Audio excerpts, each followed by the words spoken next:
दोस्तों अगली बार medical shop पर जाने से पहले या कहीं हॉस्पिटल में चेकअप करवाने के बाद दवाइयां खरीदने से पहले आपको ये खबर जरूर देख लेनी चाहिए। अमूमन होता क्या कि जब भी हम बीमार होते हैं, बुखार आती है, तो पैरासीटामोल ये दवाइयां खा लेते हैं। लेकिन अब आपको ऐसा नहीं करना है, बल्कि सावधान रहने की जरूरत है, क्योंकि दोस्तों सरकार के द्वारा की हुई जांच में पैरासीटामोल समेत 53 तरह की दवाइयां क्वालिटी स्टैंडर्ड टेस्ट में फेल पाई गई। इनमें कई सारे विटामिन, शुगर और ब्लड प्रेशर के अलावा कुछ एंटीबायोटिक्स दवाइयां भी शामिल हैं। आइए देखते हैं किन किन दवाइयों पर अब सरकार की तरफ से पूरी तरह से बैन लगा दिया है और कौन सी ऐसी दवाइयां हैं जो अब आपको मेडिकल स्टोर से नहीं खरीदनी है। दोस्तों देश की सबसे बड़ी drug regulatory body central drugs standard control organization यानी कि CSDSO की तरफ से ये लिस्ट जारी की गई है और इस लिस्ट में calcium, vitamin D3 supplements, anti diabetes की गोलियां, हाई ब्लड प्रेशर की दवाइयां भी शामिल हैं जो कि क्वालिटी मानकों में फेल पाई गई। बैन की गई दवाओं की लिस्ट में दौरा पड़ना, एंजाइटी में इस्तेमाल की जाने वाली क्लोनाजेपाम टेबलेट और भी दर्द निवारक डिक्लोफेनाक और सांस की बीमारी के लिए इस्तेमाल की जाने वाली एम्ब्राक्सोल दवाई भी शामिल है।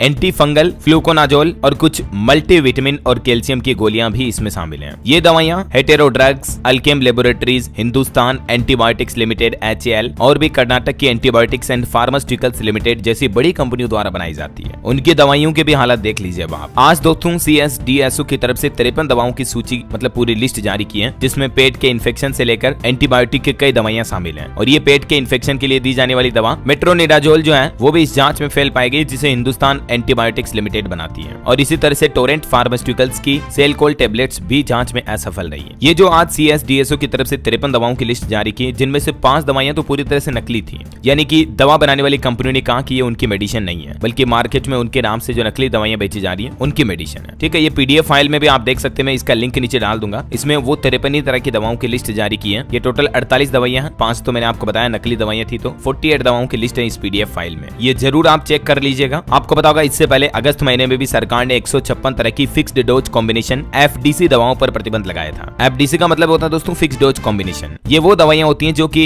एक ही गोली में एक से ज्यादा दवाओं को मिलकर बनाया जाता है। मतलब इन दवाओं को आप कॉकटेल ड्रग्स के नाम से भी जान सकते हैं। अलग अलग तरह की दवाओं का मिश्रण करके एक ही टेबलेट, एक ही गोली या पीने की शीशी दवाई बनाई जाती है। ठीक है, तो इन दवाओं को FDC दवाइयां कहते हैं। ये वो 5 तरह की FDC दवाइयां जिन पर भी सरकार ने प्रतिबंध लगाया हुआ है। उन दवाओं के नाम और कॉम्बिनेशन के फॉर्मूले भी आप देख सकते हैं। ये दवाइयां अब आपको मेडिकल स्टोर से कभी नहीं खरीदनी है, पहली बात तो ये ध्यान रखें। दूसरा, अब सरकार ने इन दवाओं की सप्लाई पर भी रोक लगा दी है। इनमें कौन कौन से दवाइयां शामिल है, अलग अलग तरह की देख सकते हैं आप। और भी दोस्तों केंद्र सरकार की ओर से जारी आदेश के मुताबिक hair treatment, skin care, anti allergic दवाइयां भी शामिल हैं, जो कि मानकों पर खरा नहीं उतर पाई है। ये दवाओं के नाम और लिस्ट भी आप देख सकते हैं। हाल ही में राजस्थान में भी मुख्यमंत्री फ्री दवा योजना की 10 दवाइयां सैंपल में फेल पाई गई। मतलब देखिए दोस्तों मेडिकल इंडस्ट्री में कितना बड़ा घोटाला चल रहा है। हर बार जब भी जांच सामने आती है तो कुछ न कुछ झोल झाल नजर आता है। कई दवाइयां जो है मानकों में सफल नहीं हो पाती हैं। अब जरा सोचिए आम लोगों की सेहत के साथ किस तरह से खिलवाड़ किया जा रहा है। आपसे पैसे लेकर ओरिजिनल दवाओं के और फिर आपको नकली या असफल दवाइयां दी जा रही हैं जो कि स्टैंडर्ड मानकों के अकॉर्डिंग नहीं है। तो आपको सावधान रहना हमेशा। ये PDF फाइल का लिंक्स में नीचे दिए जा रहा हूँ, इस लिंक को जरूर चेक कीजिएगा। मैं पर्सनली आपको बताना चाहता हूँ दोस्तों। और बाकी आपकी क्या राय है, सरकार को इन दवाओं कंपनियों पर क्या एक्शन लेना चाहिए? क्या इन्हें बिल्कुल बैन कर देना चाहिए, जुर्माना लगाना चाहिए? आपकी क्या राय कमेंट करके बताओ देखिए मुझे। और बाकी इस वीडियो को लाइक और शेयर करना, DLS न्यूज चैनल को सब्सक्राइब करके बेल आइकन जरूर दबा देना। रोजाना ऐसे इन्फॉर्मेटिव काम की महत्वपूर्ण खबरें देखते रहने के लिए। जय हिंद, जय भारत, वंदे मातरम।